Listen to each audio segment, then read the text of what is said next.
The hardest part of this whole idea is convincing people that we don't have food choice. People walk into Walmart, Costco, Kroger's, and say, "Well, look at all the food. You know, what do you mean I don't have food choice?" But the truth is that all that food at the supermarket comes through a very, very narrow industrially regulated licensing system. If you've ever noticed, like if there's a recall of a product, and and in the art, you know, maybe it's a recall for E. coli or salmonella or some pathogen, and and when you look at the article of the recall, it'll list all the brand names, you know, and it's Chef Boyardee, Jimmy Dean's, whatever, and you got 25 brands, listed down through there. And the truth is, all those brands came from the same spigot. They came from the same funnel. They just slapped a different label on them as they came out the door. So let me give you an example. Let's say that you have a dear neighbor friend. Maybe you attend church together. Everybody calls her Aunt Alice. She's not everybody's aunt, but everybody loves her so much they just call her Aunt Alice. And at potlucks, she brings she's she's old school. She's got a garden. She's got some chickens, and she makes a chicken pot pie to die for. And at potlucks, whether it's whatever it is, her everybody runs for Aunt Alice's chicken pot pie. It's the first thing gone all the time. It's the number one thing at every dinner. And so we've got some relatives coming next week, and I don't have time. We don't have time in our household. I mean, we're working, whatever. We don't have time to fix extra food for these relatives, but we want to be hospitable. So we go over to Aunt Alice and say, Aunt Alice, who is just recently widowed, and so she's looking for things to be needful and helpful in the community, and maybe make a little extra money. And so we say, Aunt Alice, would you make three or four chicken pot pies for us to feed to our cousins that are coming next week? We just don't have time to fix the extra food, and your pot pies are just unbelievable. So could we, buy four from you? It's illegal. It's illegal for her to make those and sell them to you. Let's take a food desert, an urban food desert. We hear a lot Wait, about food. Mhm.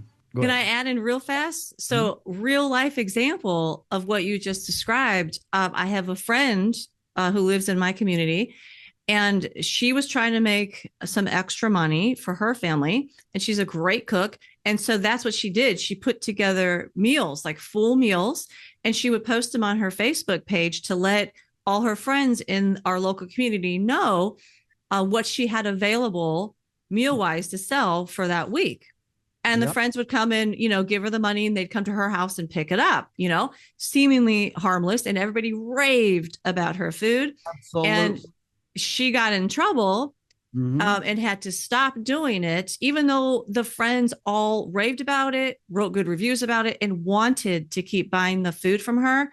She had to stop doing it because she wasn't preparing those foods in a government approved kitchen. Right, right.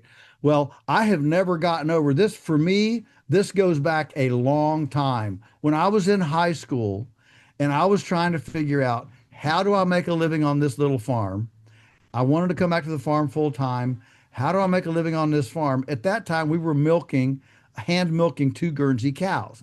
And we always had yogurt and ice cream and cottage cheese and butter and raw milk. I grew up on that. And we had neighbors that would like to get that. And so my first, farm business plan was I realized, man, I'm 18. I could hand milk 10 cows. That's a lot of cows to hand milk, but plenty of people have done it for a long, long time. I can hand milk 10 cows. Yeah, it would take an hour and a half every morning and evening. That's okay. And I could sell it at regular retail prices, not jacked up because it's organic or grass or anything, just regular retail prices. I could hand milk 10 cows and make a nice living on this little farm, hand milking 10 cows. There was only one problem: it was illegal. Neighbors wanted it. I wanted it. It would have made some really happy cows to live here. you know, everybody was happy except the government. And so I have lived in this space. I even wrote a book, you know, Everything I Want to Do is Illegal, documenting numerous of our run-ins with, you know, with regulations. And so the truth is that Aunt Alice's chicken pot pie, your neighbor's raw milk, and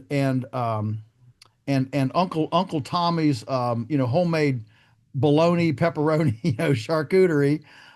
Those are all unavailable and illegal in our food uh, system. Friends, want to dive deeper into our thought-provoking conversations? Become part of the Beyond Labels family today by joining below. For any gift amount, you'll get access to the full uncut episodes. Every contribution, whether big or small, keeps this podcast going. So join us and expand your Beyond Labels experience. Thank you.